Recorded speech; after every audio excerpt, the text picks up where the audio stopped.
السلام عليكم ورحمة الله وبركاته. أهلا بكم في قناة أفكار بيتي.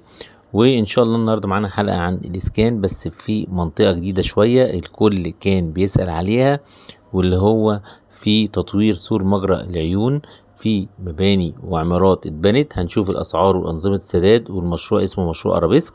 فهتكلم عن تفاصيل المشروع ده اللي هو سور مجرى العيون، اللي هو بيسموه أرابيسك.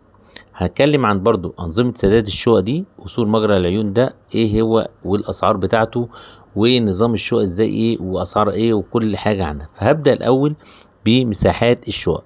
سور مجرى العيون ده مساحات شقق بتتراوح بين 125 متر و 175 متر.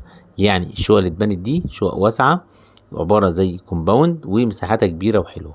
طب تفاصيل المشروع دي ايه بقى؟ يعني عايزين نعرف عنه أكتر وأكتر. طيب، اول حاجه بيضم المشروع ده سور مجرى العيون اللي هو ارابيسك كومباوند سكني، عباره عن كومباوند متكامل بالاضافه الى المحور الترفيهي. يعني في حاجات ترفيهيه واسواق ومولات ومسارح، ودي هتبقى من اهم المناطق خلال الفتره القادمه. ليه؟ عشان بيمتد التطوير، هيوصل لمنطقه الفسطاط، واللي بتشمل فيه مشروع تاني هيتم اسمه تلال الفسطاط. فالمنطقه او الكومباوند ده هيبقى مميز جدا، لان اسمها القاهره القديمه او مصر القديمه، وطبعا والفسطاط والحاجات اللي هي يعني الاثريه الجميله دي. فالمشروع ده هيبقى جميل، وعشان كده هو اسمه او سموه كومباوند سكني، وسموه او بيسمى او يطلق عليه ارابيسك. تمام.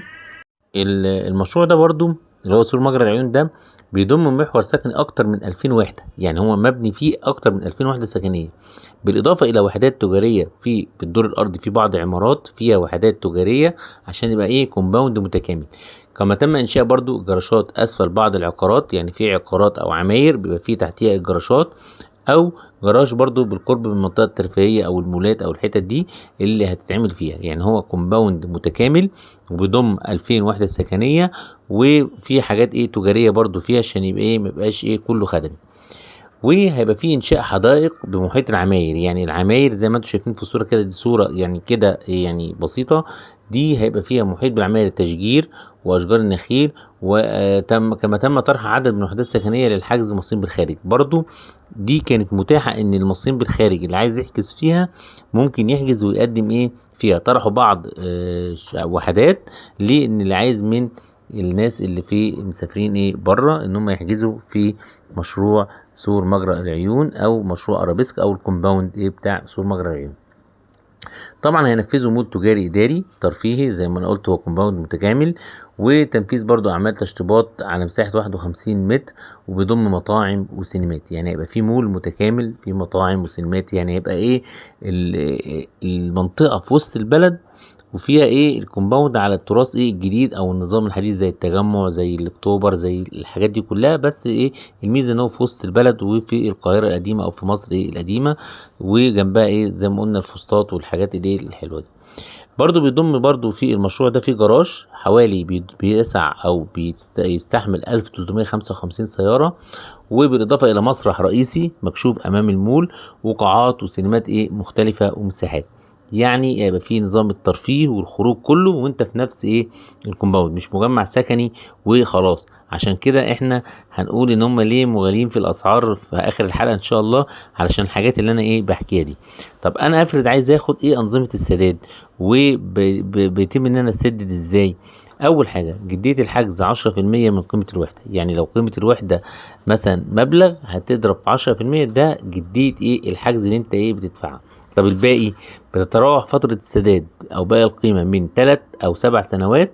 وطبعا في بالفوائد. يعني انت مش هيديك هيقولك سعر الوحدة كذا، بس هتاخدها على 3 سنوات الفايدة كذا، خدتها على 3 على 5 على 7، يبقى انت في فوائد على المبلغ اللي انت هيحدده لك حسب السنة اللي انت تاخدها.